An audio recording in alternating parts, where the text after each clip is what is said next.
আমাদের যখন গোসল ফরজ হয় আমরা অনেকেই জানি না কিভাবে ফরজ গোসল করতে হয়। আমরা মনে করি সাবান দিয়ে গোসল করে নিলেই মনে হয় ফরজ গোসল আদায় হয়ে যায়। না ভাই, এটা ভুল।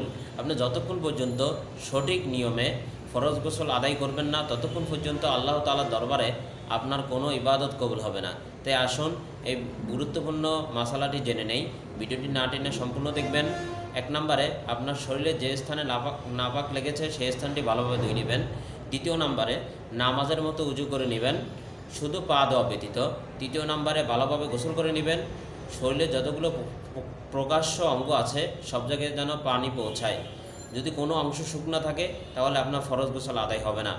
গোসলের শেষে সর্বশেষ পা ধুয়ে নেবেন। আর মা বোনদের হাতে পায়ে যদি নেল পালিশ থাকে তাহলে সেগুলো তুলে নেবেন, তা না হলে আপনার ফরজ গোসল আদায় হবে না। সবাই ভিডিওটি বেশি বেশি শেয়ার করে দিবেন, সবাই যেন এই গুরুত্বপূর্ণ মাসালাটি জানতে পারে।